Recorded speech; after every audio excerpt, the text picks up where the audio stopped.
हल्ला बोल टीवी और मैं हूं आपके साथ सुरभि। संभू गर्ल्स हॉस्टल में जिस नीट छात्रा की जान गई और जिसके साथ गलत काम हुआ था, उस मामले में नीतीश कुमार ने सीबीआई जांच की सिफारिश की, लेकिन इसको लेके पीड़िता के माता पिता और उसके परिवार वाले विरोध कर रहे हैं। उन्होंने कहा है कि पटना हाई कोर्ट की निगरानी में जांच हो। इसको लेके पीड़िता के पिता का क्या कुछ कहा है वो भी हम बताएंगे, और क्यों पीड़िता के पिता मना कर रहे हैं सीबीआई जांच का, आखिर उनको क्या किस बात का डर है, इसके बारे में हमें विस्तार से बताएंगे हल्ला बोल टीवी के संपादक दीपक शर्मा। देखिए, इस मामले पर मैं कुछ कहूँ इससे पहले आप यह सुनिए कि पीड़िता के पिता की डर की वजह क्या है, सीबीआई जांच से क्या दिक्कत है, क्यों नहीं चाहते हैं पीड़िता के पिता कि सीबीआई जांच हो जी। डर ये है, हम सुनाते हैं कि पीड़िता के पिता ने क्या कहा, लेकिन उनका डर ये है कि अगर सीबीआई को यह केस सौंपा गया तो कई केस में ऐसा देखा गया है कि 10-10 साल तक फाइंडिंग्स नहीं आ पाती, 10-10 साल तक मामला केस लटका हुआ रहता है। तो क्या इस मामले में यह हो सकता है? ये डर सता रहा है पीड़िता के पिता को कि 10 साल तक केस चलता रहेगा, CBI inquiry, CBI investigation, CBI जांच चलती रहेगी और 10 साल बाद इस मामले पर कुछ पता चल पाएगा। वो न्यायिक जांच की मांग कर रहा है। क्या कुछ कहा है पीड़िता के पिता ने, हम आपको सुनाते हैं। को सौंप दिया है, अब क्या कहना चाहते हैं? सरकार तो सौंप दिया, लेकिन हम लोग के द्वारा, हमारे परिजन के द्वारा सीबीआई की जांच नहीं किया है। सीबीआई की जांच की मांग हम लोग नहीं किए हैं और हम लोग चाहते हैं कि सुप्रीम कोर्ट या हाई कोर्ट के न्यायाधीश के देख रेख में न्यायिक जांच हो ताकि निष्पक्ष जांच हो सके। उसके बाद फिर आज तक जो भी साक्ष्य को मिटाया गया है, पुलिस के द्वारा ही मिटाया गया है और मिटाने के बाद जो सीबीआई जांच की मांग सरकार कर रही है, हम लोग सीबीआई जांच की मांग कभी नहीं की और हम लोग को कोई भरोसा नहीं है सीबीआई पर।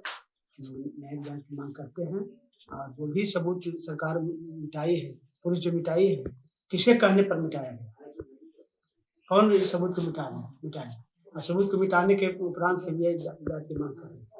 सरकार के पूर्ण रूप में साजिश है, हम लोगों को दबाया जा रहा है। डीजीपी से आप कल मिले, क्या बोले, बार बार एक ही बात को पूछ रहे हैं, कोई बात नहीं। डीजीपी चाह रहे थे कि इनको दबाया जाए और कबूल किया जाए कि आप उनकी बेटी से शादी। तो अब मतलब परिजनों की मांग है कि न्यायिक मजिस्ट्रेट के अधीन ये जांच हो। जी, माननीय उच्च न्यायालय या सुप्रीम कोर्ट के अधीन देख रेख में न्यायिक जांच हो। सीबीआई के बारे में हम किसी प्रकार का कोई भी जांच की मांग की।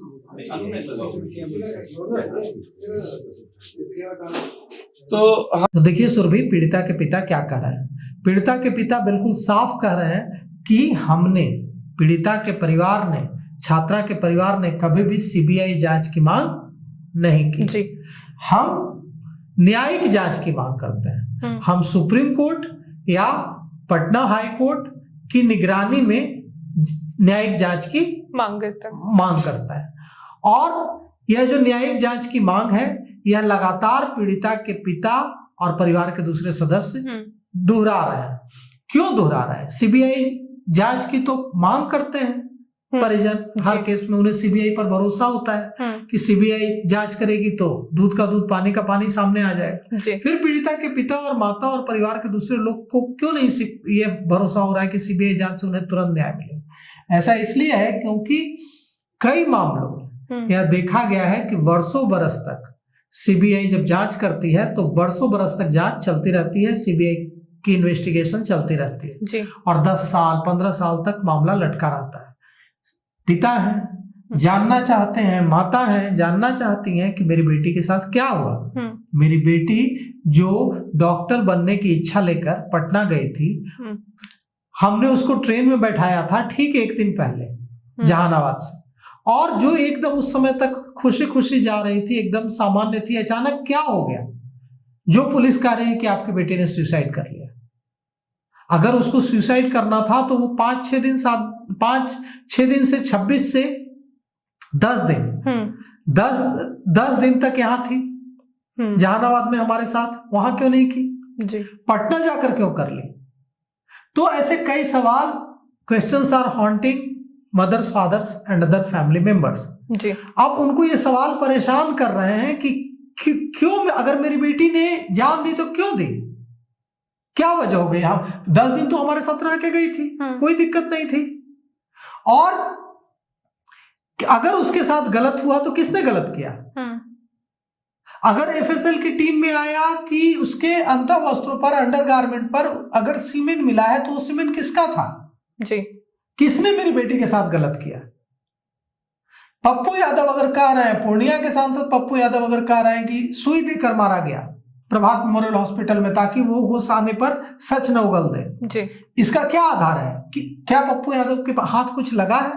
वो एक सांसद है, मेंबर ऑफ पार्लियामेंट है। देश का कस्टोडियन कौन है, देश का कस्टोडियन पार्लियामेंट है जी, और पार्लियामेंट के वे मेंबर हैं। देश की सबसे ताकतवर, देश को चलाने वाली संस्था संसद, उसके वो मेंबर हैं। अगर member of parliament Pappu Yadav यह कह रहा है कि सुई देकर मारा गया प्रभात मेमोरियल हॉस्पिटल में और इसके लिए गिरफ्तारी होनी चाहिए सतीश की, तो कुछ तो हाथ लगा होगा सबूत। तो पप्पू यादव ये सारे सबूत पुलिस को क्यों नहीं दे रहा। पप्पू यादव ने बात की है डिप्टी सीएम विजय सिन्हा से जी, और अब डिप्टी सीएम विजय सिन्हा और पप्पू यादव के बीच क्या बात हुई है, लेकिन डिप्टी सीएम विजय सिन्हा ने, जैसे हमारे रिपोर्टर ने हमें खबर दी है कि डिप्टी सीएम विजय सिन्हा को कॉल करके बात की है पप्पू यादव, और अगर उनके पास कोई सबूत होंगे तो सरकार को सौंपेंगे, क्योंकि वो एक मेंबर ऑफ पार्लियामेंट है।